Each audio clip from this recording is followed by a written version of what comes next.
It's Bengals, it's Steelers. Week 1 is officially here. Let's get to our prediction, keys to victory, and the latest from Paycor Stadium.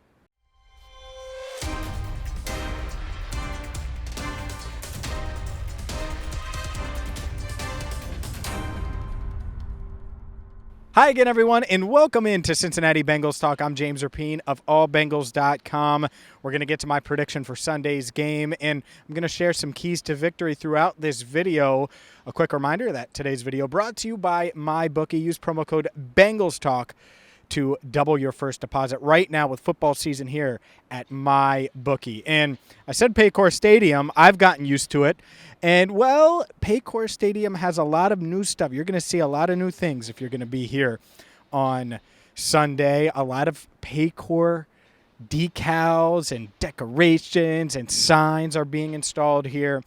And let's be honest, it's going to be one of the most anticipated, if not the most anticipated season opener in team history. Why? Well, you know why. This team has all the talent it could ask for, right? From Joe Burrow to Jamar Chase to T. Higgins to Tyler Boyd. They're confident. I don't think they're cocky by any stretch going into Sunday's matchup. They know it's going to be a tough game against Pittsburgh. And there was a scare. Social media kind of went a little caught a little fire, at least briefly, during Friday's practice session when La'el Collins was seen on the training table, or on the training cart, rather, out at practice, and he was just having his ankle taped up and then a brace put on that right ankle. And Zach Taylor confirming afterwards that La'el Collins has been dealing with that throughout camp, and it's something he suffered early in camp, and so he looks good, feels good, he's ready to go. And that's great news, obviously, and we talked to La'el on Thursday. But I will say, eye test-wise, he looked ready to go. After that brace was put on, after he had that ankle taped up, he went out there, he was moving, he was planting, he was putting his full weight on it. So it seems like it might just be more of a precautionary thing than anything to keep that brace on. Regardless, he's all set for Sunday's matchup against the Steelers, and that's key number one. Can this offensive line be much improved, like everyone was hoping it would be? Ted Karras, Alex Kappa, Cordell Volson, La'el Collins, Jonah Williams, they've played a whopping 0 snaps together, right? The starters didn't play. So Cordell Volson got a ton of game reps throughout the preseason when he was trying to win that left guard job. These other guys haven't. Outside of those 2 joint practices against the Rams, there hasn't been much. So look for the Bengals to try to get the ground game going. Here's the thing, though. They got the ground game going last year against Pittsburgh. And it's because Pittsburgh, they tried to bracket Chase and take another guy out of the box, and you put an extra defensive back in and you bracket Chase. Well, then they're going to run it with Joe Mixon. So I don't know exactly how the Steelers are going to roll with this. But if they go too high and play 2 safeties and try to take away the deep ball, the Bengals are going to get Mixon going. And if not, well then, and it's, a single high safety, 1 safety in the back, 1 deep safety, guess what? They're going to push the ball downfield, and so can this offensive line hold up? Will this offensive line be able to do its job? I think they're certainly going to be improved.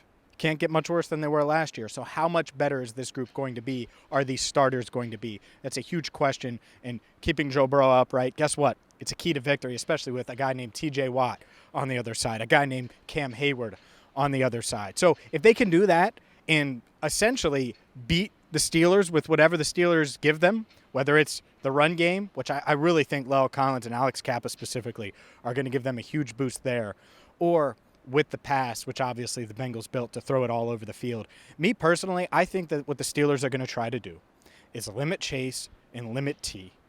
And that's going to open things up over the middle for Tyler Boyd and Hayden Hurst. I think both guys are going to be hard to account for opposing defenses all season long.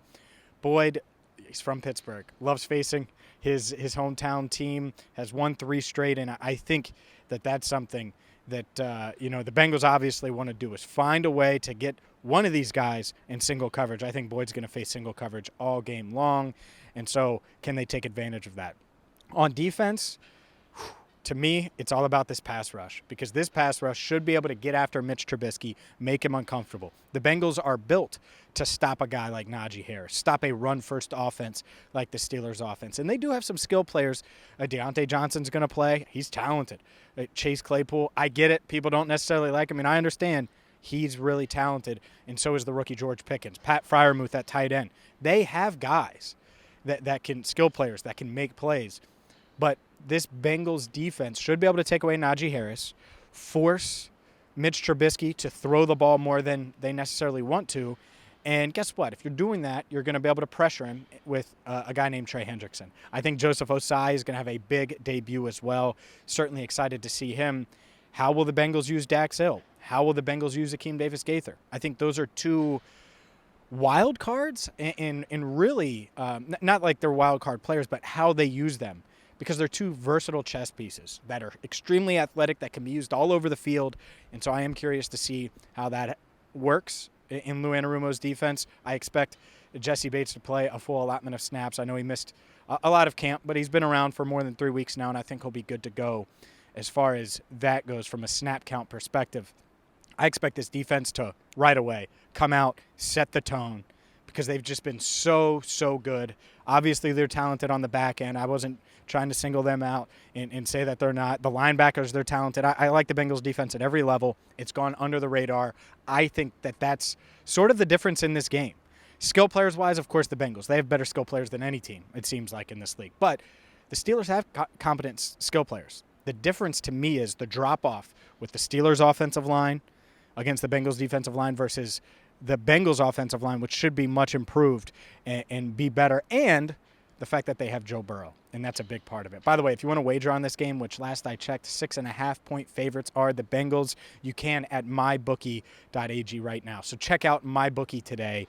Get there, start wagering, whether it's Bengals, Steelers, maybe you want to get in on the action, Cowboys, Buccaneers. There's so many great matchups this week, and MyBookie, it's the time. It's the time to get there. All you got to do is use promo code Bengals Talk, and you're going to double that deposit that you make. So if you deposit $50, $100, $250, double it right now with promo code Bengals Talk.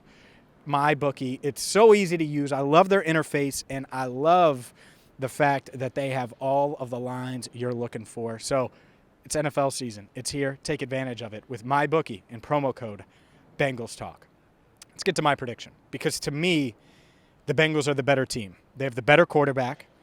They have the better offensive line. Their defense might not have the stars that the Steelers' defense has, right? There's not a T.J. Watt, Cam Hayward, and Minkah Fitzpatrick. Jesse Bates might not be Minkah, but he's really good. Von Bell might not be Minkah, but he's a quality, high-end safety in this league.